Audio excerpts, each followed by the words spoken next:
A terceira e última palestra do painel vai abordar o seguinte tema: Cenário da saúde pós-pandemia, aprendendo e redescobrindo para seguir em frente.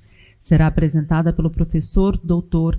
José Luiz Gomes do Amaral, professor titular da Escola Paulista de Medicina e presidente da APM, Associação Paulista de Medicina. Nascido em São Paulo em 24 de fevereiro de 1950, possui as nacionalidades brasileira e portuguesa. É médico registrado como especialista em anestesiologia e medicina intensiva no Conselho Regional de Medicina do Estado de São Paulo, aqui no Brasil, e como especialista em anestesiologia na secção regional norte da Ordem dos Médicos de Portugal. Graduou-se em medicina pela EPM, Unifesp. Titulou-se especialista em anestesiologia em 1979 e em medicina intensiva em 2000. Foi assistente estrangeiro na Faculdade de Medicina da Universidade Louis Pasteur de Estrasburgo, na França. Em 1983-84, realizou mestrado em 1981 e doutorado em 1987 em cirurgia vascular, cardíaca, torácica e anestesiologia pela EPM Unifesp. É membro titular honorário nacional do Colégio Brasileiro de Cirurgiões desde 2013.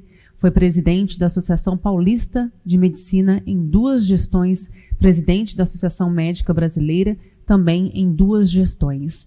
É membro fundador da Comunidade Médica de Língua Portuguesa, entidade que presidiu em 2010 e 2011. Foi presidente da Associação Médica Mundial, gestão 2011-2012. Foi pró-reitor de planejamento da Unifesp.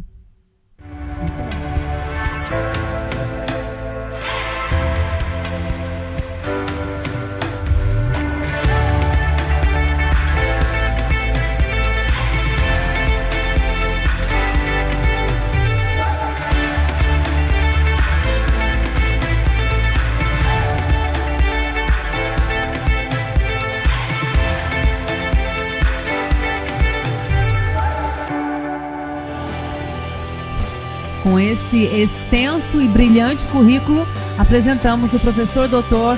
José Luiz Gomes do Amaral. Bem-vindo.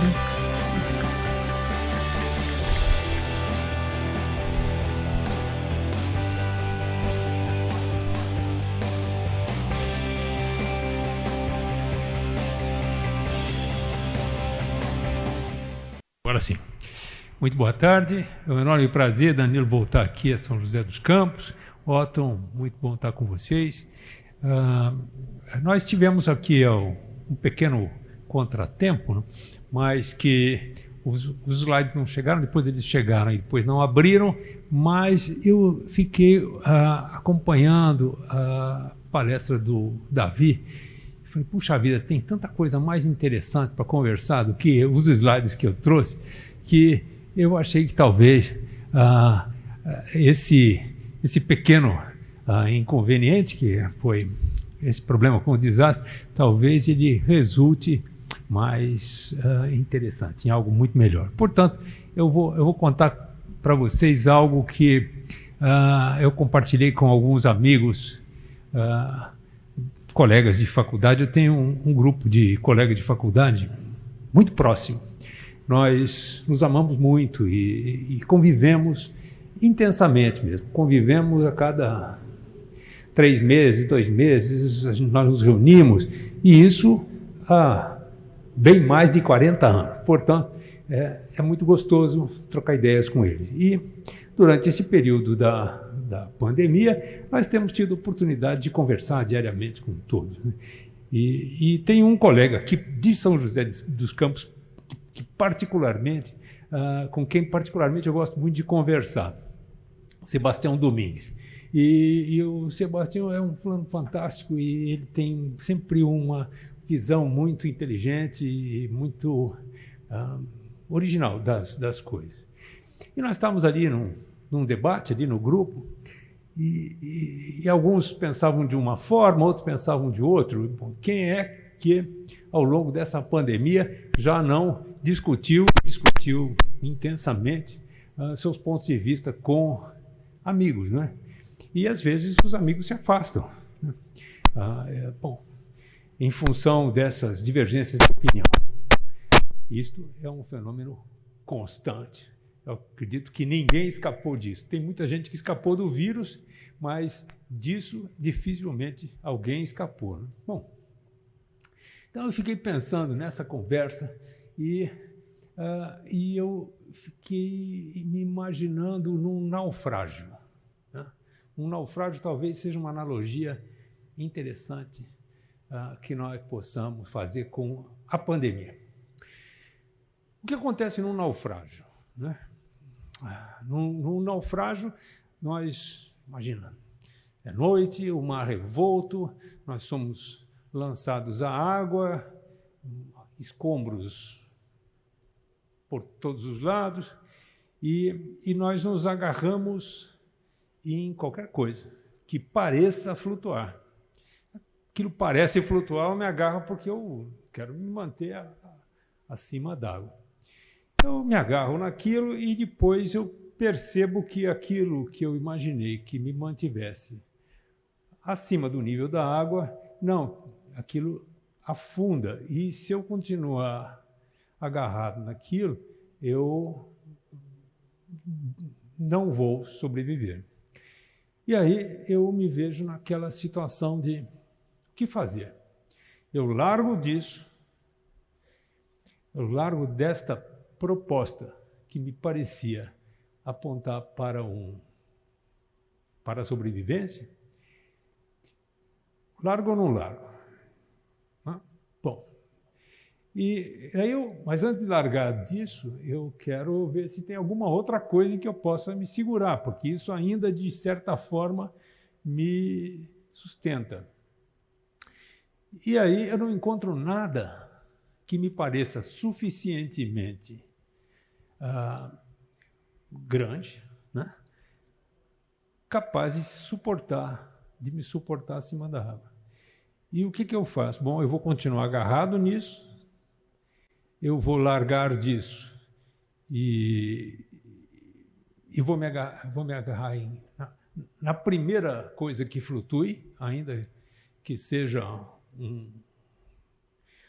uma folha de papel que não vai me trazer sucesso, ou o que eu vou fazer?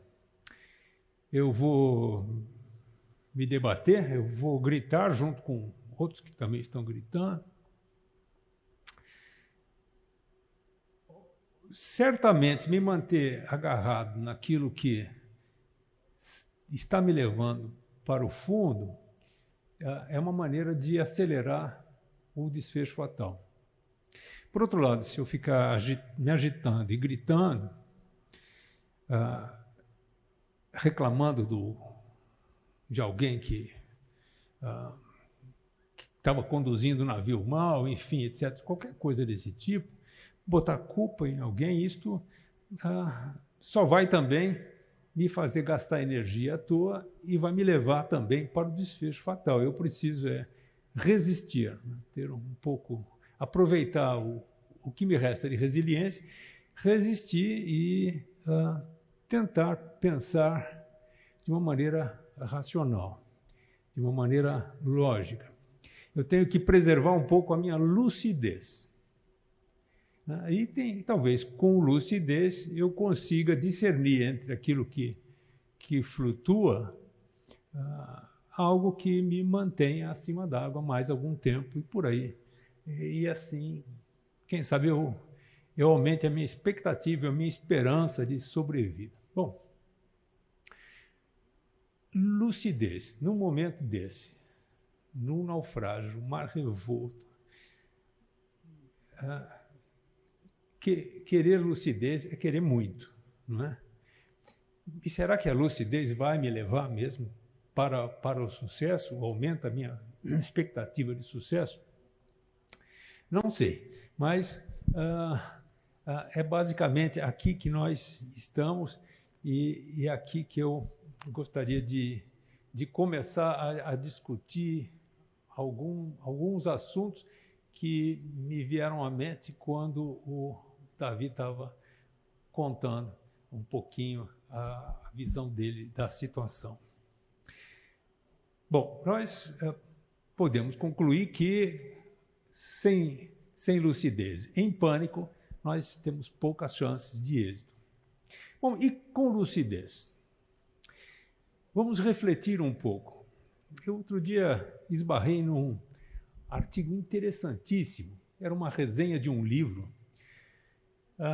que tinha como título a seguinte frase: as nossas convicções não são baseadas em fatos. E isso também é um pouquinho desafiador, não? Como as nossas convicções não são baseadas em fatos? Então, nós não refletimos, nós não raciocinamos necessariamente sobre fatos reais. Né? Na verdade, nós primeiro temos crenças, nós acreditamos em alguma coisa. Depois que nós acreditamos, nós vamos então justificar por que nós acreditamos. E vamos construir um conjunto, né, uma série de justificativas que me permitam argumentar e dizer, olha, eu acredito nisso por causa disso e aquilo.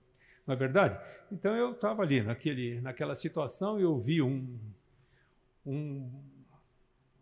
barril, alguma coisa assim, e eu segurei no barril, acredito que aquele barril vai me manter acima d'água, mas ele está me levando para o fundo, mas eu falo, puxa vida, tem uma razão para eu ficar aqui, não vou soltar, porque, afinal de contas, o barril é maior do que eu, ele desloca mais água do que o meu peso, e lembrando da teoria do Arquimedes, lá da tempo, da física, que já vai longe, não é verdade? E, portanto, eu vou ficar acima d'água por causa dele. Isso que eu não estou levando em consideração que o tonel está cheio, ou está semi-cheio, e, portanto, ele não está me ajudando da mesma forma como eu imaginava que pudesse ajudar. Por que razão isto acontece? Porque a maior parte das vezes nós acreditamos em coisas sem conhecê-las profundamente. Eu não sei o que tinha dentro daquele tonel. Se ele tinha uma densidade maior do que a água, portanto, ele vai acabar nos levando para o fundo. Então, mas eu não sei daquilo. E nesse artigo, os autores eles comentam que tem tantas coisas simples na sua vida, não? O funcionamento do nosso toalete. Ele foi o exemplo que nós acreditamos que ele funcione, mas nós sabemos como é que aquilo funciona mesmo?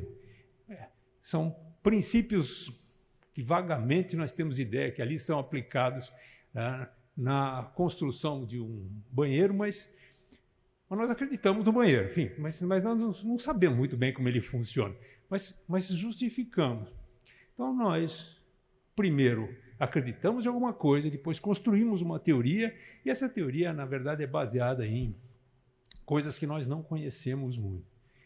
E aí é impressionante quando você vê a coletividade compartilhar conhecimentos superficiais, ou conhecimentos toscos, ou conhecimentos totalmente distorcidos da realidade.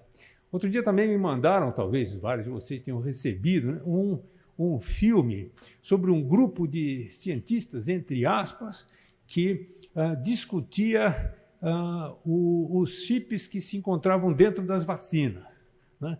Então, os chips que estão dentro da vacina, isso te... Bom, e aí era uma audiência enorme, assistindo com a maior atenção uma porção de pseudocientistas falando sobre chips em vacinas e o que as vacinas iriam produzir no seu organismo e por aí vai.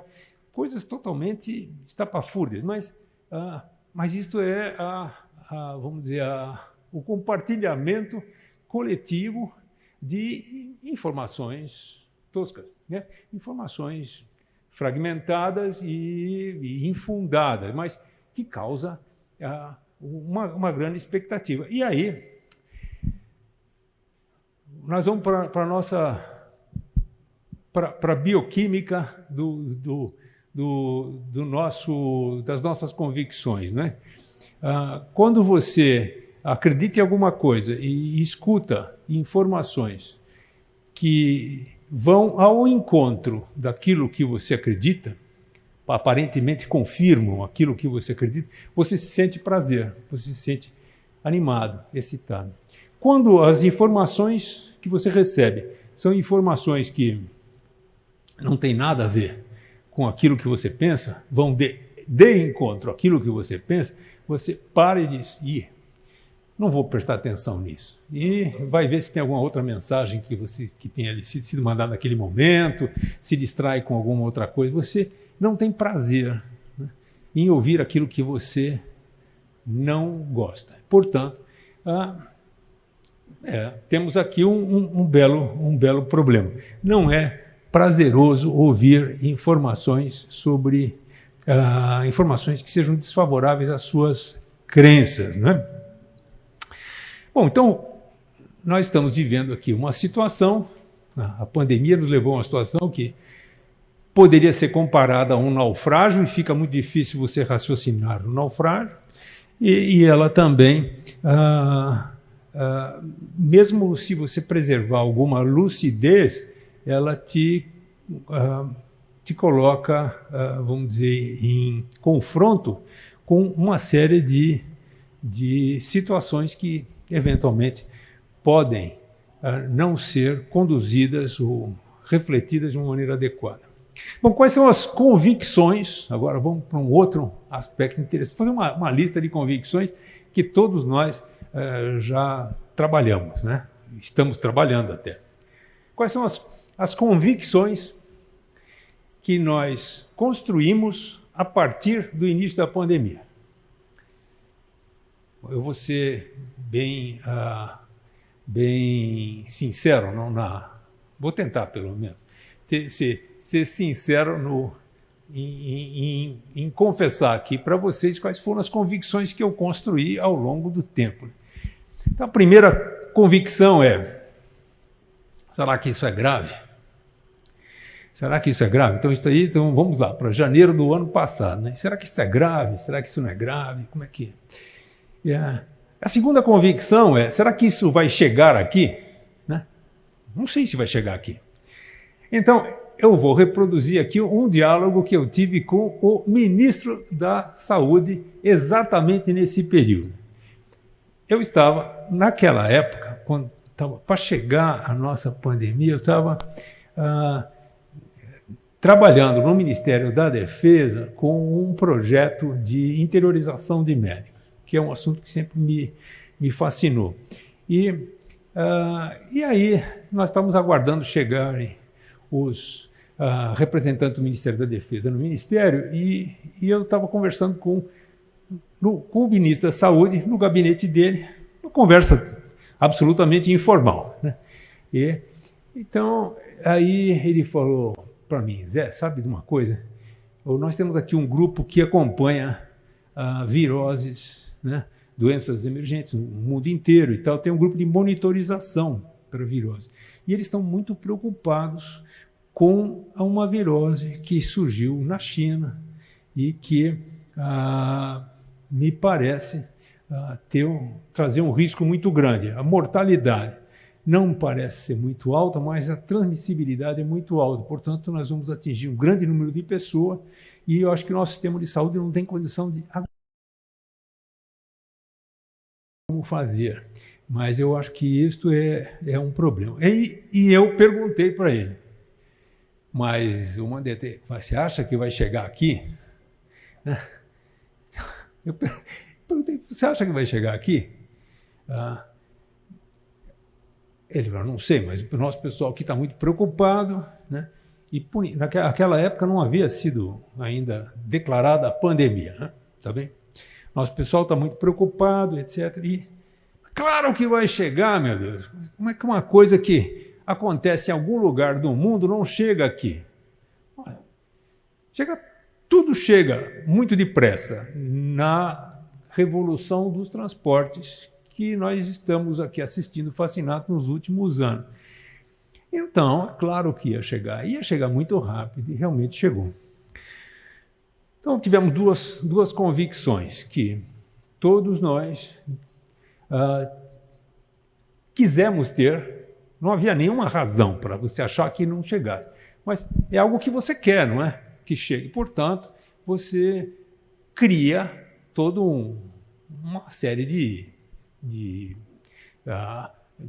teorias em torno disso, né? Não, aqui não chega por causa do inverno, lá é inverno, aqui é verão, verão, inverno, no inverno transmite mais, aqui no Brasil transmite menos, porque a atmosfera é mais seca, sei lá, a latitude é diferente. Alguma coisa a gente arrumava para explicar que não ia chegar, e se chegasse não ia ser grave. Mas no fim chegou e foi extremamente grave. Bom, depois, essa questão do isolamento. O isolamento não funciona, que não funciona. Bom, e que o isolamento vai parar as atividades, nós vamos perder os empregos, e perdendo os empregos, vai morrer mais gente de fome, de desemprego, do que da pandemia.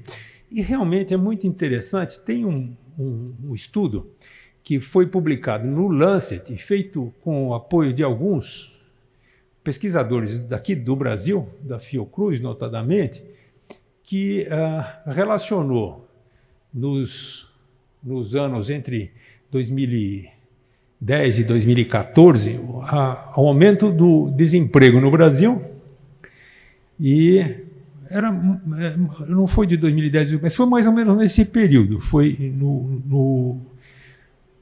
há 2 governos atrás. Nós tivemos um grande, quando entramos na crise econômica, né? E entramos na crise econômica, tivemos muito desemprego, e o pessoal analisou o número de mortes adicionais durante aquele período e fez uma correlação muito interessante, é um artigo bem sobre mortalidade e desemprego. Então, existe já um estudo aqui no Brasil feito nesse campo. E, portanto, aqui tinha uma boa razão para a gente dizer, não vamos nos isolar. Mas, na verdade, as pessoas não queriam se isolar, porque eu gosto de ficar com os meus amigos, eu gosto de me encontrar, eu gosto eu tenho medo de perder meu emprego, enfim. Então, todo esse medo foi suficiente para embasar uma reflexão em favor do não isolamento, quando todas as informações, todos os fatos conduzem à conclusão de que, se você quer evitar o contágio por um vírus que se transmite pelo ar, eu tenho que usar a máscara, e eu não posso me abraçar o Danilo como eu faço normalmente quando eu encontro, né? Eu tenho que ficar aqui 1,5 metro de distância, né? No máximo dar um soquinho na mão dele, por exemplo, é só. Mas nós não podemos ir muito além disso, né?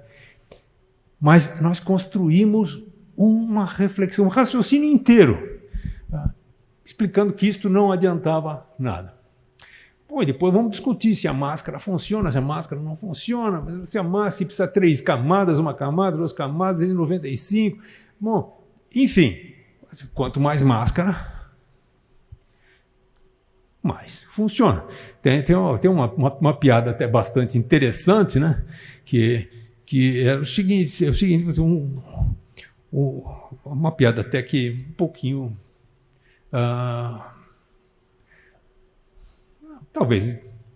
talvez inconveniente, mas basicamente é o seguinte: se alguém resolver fazer xixi na perna do outro, se os dois usarem calças, a probabilidade de molhar a perna do outro é menor, né? Se um não usar, aumenta a chance. Se os dois não usarem, é 100% de chance. Então, portanto, é uma coisa muito simples, não é verdade? Mas tudo bem, mas esse raciocínio foi imediatamente tirado como sendo algo que não deva ser considerado, enfim, e vai. Bom, então, o isolamento. Pois a outra situação tem cura. Tem cura, temos que achar uma cura. Bom, então o mundo inteiro está trabalhando, de repente lá um francês achou a cura. Eu me agarro no francês. Se fosse um belga, um russo, um sueco, quem quer que me propusesse que alguma coisa fosse a solução, eu iria me agarrar nisso. Claro, por quê? Porque estão morrendo as pessoas à minha volta. Eu quero uma saída. Eu preciso de uma saída. E, de repente, eu me agarro a essa saída. E daí nós estamos ainda acima d'água, não afundei ainda, e eu estou firme nessa saída. Mas o tempo passa e aquele escombro do navio ali, que destroçou do navio, no qual estava seguindo, ele está afundando, de repente eu percebo que ele vai para o fundo mesmo. Portanto, a cura não se concretizou. Com alternativa A, com alternativa B, C, etc., por nada que fosse viável. E, portanto, uma frustração enorme. E até esse momento ainda nós temos gente que está se segurando nesses destroços que estão já bem abaixo do nível da água. E estão gastando as suas energias nisso. Estão talvez acelerando esse processo que nos leva para o fatal. Bom, tem outra coisa que aí o Davi deve gostar bastante de dissertar sobre esse assunto, que é o culpado. Temos um culpado. Toda epidemia na história da humanidade teve um culpado. Sempre tem um culpado. Tem um forasteiro, alguém que chegou na cidade, coitado, passou lá naquele dia, pumba. Ele é o culpado, põe na fogueira. Na Idade Média, o hábito era colocar os judeus na fogueira, né? E bom, colocar os judeus na fogueira, por quê? Eles tinham hábitos higiênicos mais adiantados, melhores do que os demais, ficavam menos doentes que os demais, e, portanto, a turma dizia que eles envenenavam os poços, né? E que aquilo era um envenenamento coletivo. E isso acabou levando também muita gente para a fogueira. E, no caso nosso aqui, os culpados eram os chineses, né? Como se eles não tivessem sofrido intensamente, e ainda só, com este problema. Então, buscamos os culpados, mas também, enfim, foi uma outra teoria toda construída aí assim. E agora nós estamos vivendo, talvez, uma outra teoria, que é a teoria das vacinas, né? Que as vacinas não funcionam, né? Então, tem a teoria que a vacina não funciona porque ninguém quer ganhar a injeção, né? Que incomoda. Então, uma injeção, não sei o quê, uma vacina, outra vacina, e aí surge também uma teoria, uma série de teorias de que essa vacina funciona, aquela vacina não funciona, e daí põe a culpa no secretário de saúde, né?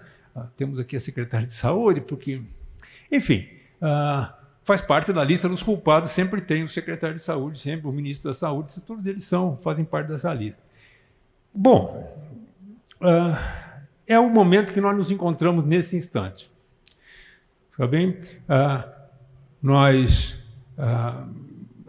estamos numa situação onde aparentemente o mar está menos revolto, a escuridão da noite começa a se dissipar e nós estamos começando a enxergar um pouquinho mais, as pessoas estão achando que temos mais chance de sobreviver.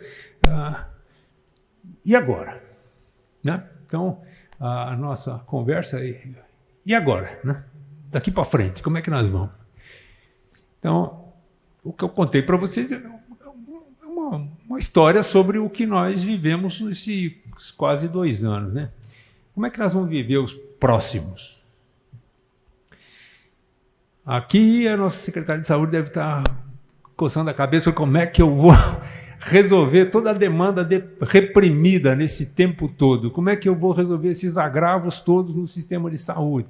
Como é que nós vamos fazer com os recursos que vão estar absolutamente inencontráveis? Não, vai ser impossível achar recursos nessa situação.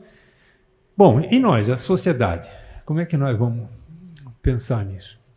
Eu acho que nós estamos numa situação assim que, se tudo der certo, nós vamos ultrapassar esse momento. Nós vamos ultrapassar esse momento e nós vamos nos rever. E aí vamos nos rever sem máscara. E nós vamos nos rever sem máscara e nós vamos nos sentir envergonhados. envergonhados de não nos termos controlado e nos termos deixado levar pelo pânico. Envergonhados pelo fato de que quando nós estávamos no auge da tragédia, nós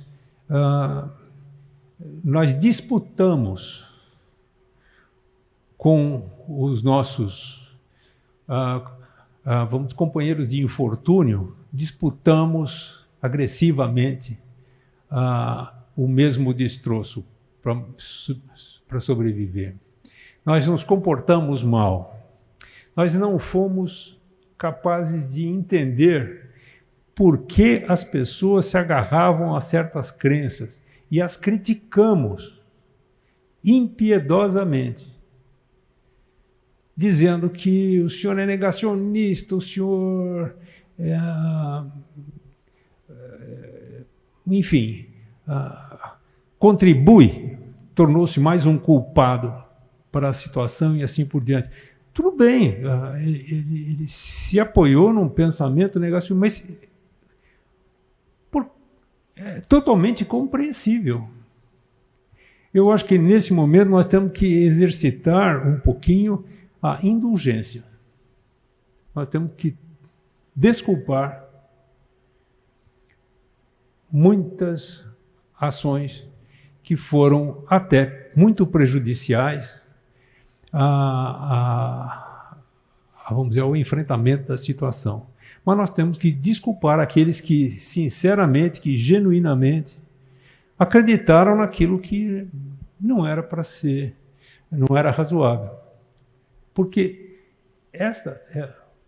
porque é desta forma que o ser humano raciocina. Alguns conseguiram se manter dentro de uma determinada linha, outros saíram desta linha.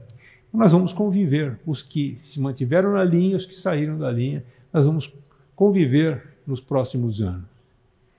E eu não quero tornar inimigos, criar um problema maior do que a pandemia, agora perseguindo aqueles que tiveram ideias, vamos dizer, algo inadequadas durante esse procedimento, esse momento. Então, eu penso que aqui nós temos de exercitar nos próximos anos a solidariedade, a indulgência e a compreensão. Eu acho que isto é... E juntos todos tentamos construir uma situação melhor. Será que nós vamos conseguir construir uma situação melhor? Será que nós não vamos, daqui a um ano, esquecer que existe máscara quando você está com uma virose respiratória? Será que nós não vamos esquecer que daqui a um ano que as vacinas têm de ser tomadas? Será que nós não vamos esquecer tudo aquilo que poderia ser uma lição a jamais ser esquecida? Eu não sei, nós temos mais experiências nesse contexto. Eu me lembro de 2010. Em 2010, nós tivemos uma situação sui generis aqui entre o sul do Rio e São Paulo, que foram vários deslizamentos de terra. Se lembra? Angra dos Reis, deslizamentos. Tá? Depois tivemos vários deslizamentos em outras regiões. Quando eu estava aqui em férias aqui em São Sebastião, aqui pertinho, e eu estava vendo essas notícias sobre os deslizamentos, eu falei, puxa vida, nós temos que nos preparar porque esses desastres acontecem e nós começamos a tentar organizar a Associação Médica para a atenção a desastres. Isto foi, acho que mais ou menos dezembro, janeiro de 2010. E em metade de janeiro tivemos o terremoto do Haiti. Aí, já pensando nessa como nós estávamos com a cabeça aí voltada para desastre, nós montamos uma equipe e fomos para o Haiti. Eu fiquei no Haiti um bom tempo. Até passei um aniversário lá, numa barraca, lá num hospital de campanha. Muito bom. Aprendemos. A situação no Haiti está mais segura do que estava há 10 anos? Não, está exatamente a mesma, talvez até pior do que estava há 10 anos. As pessoas continuam construindo a menos de 30 metros da margem dos rios? Continuam. Elas continuam construindo nas encostas com mais de 45 de angulação, graus? Continuam. Bom, e temos momentos de seca, mas tem momentos de chuva. E vai chover de novo. E nós vamos ter deslizamentos. E nós vamos ter outros problemas, como nós tivemos no ano seguinte, no Japão. Só que agora vamos para o Japão. Eu vou concluir com a história do Japão, porque senão eu me entusiasmo aqui e depois não termino. Mas quando nós tivemos o terremoto do Haiti, nós acabamos nos organizando com equipes de associações médicas do mundo inteiro para trabalhar em desastres. E o Japão foi uma associação médica que imediatamente se juntou a nós. E olha, que coincidência trágica, tivemos em 2011 o acidente nuclear, o maremoto, né, o tsunami, e o terremoto em Fukushima, né? E os japoneses estavam muito preparados para isso, tanto que o resultado foi muito bom. E aí eles, um ano depois de Fukushima, eles me convidaram para trocar ideias com eles sobre desastre. Era uma coisa interessante, né? Um ano depois já tinha terminado o desastre, etc. e tal, já estava tudo controlado, e eles fizeram um imenso evento para discutir, para manter acesa a chama da preocupação sobre o enfrentamento de situações como essa. Muito bem. E quando eu chego lá no Japão, estou lá assistindo a palestra e tal, me apresentam lá um médico japonês e eu falei que era do Brasil e tal. Ele falou, pois não, então conheço muito o Brasil. O senhor conhece muito o Brasil? Conheço. Eu estive no Brasil acompanhando o desastre nuclear do Césio em Goiânia. Eu falei, rapaz, você esteve em Goiânia acompanhando lá atrás? Esse japonês era o japonês que coordenava as ações médicas de enfrentamento ao desastre de Fukushima. Era o mesmo. Eles se mantiveram durante mais de década atentos à potencialidade de uma situação como essa. Então, basicamente, essa é uma lição que nós precisamos tomar. Nós precisamos, ao lado da indulgência, ao lado da compreensão, nós, ao reconstruir a nossa sociedade tão machucada depois desses momentos, nós não podemos perder de vista que nós vivemos num ambiente, num mundo muito inseguro, e não há lugar no planeta que nos permita despreocupação face a acidentes de qualquer natureza. Vivemos hoje acidente biológico gravíssimo, mas podemos enfrentar tantos outros e, portanto, não podemos perder isso, não podemos perder isso de vista. Desculpe ter me estendido um pouco, mas basicamente era o que me ocorria compartilhar com vocês hoje. Obrigado. Muito obrigada, professor.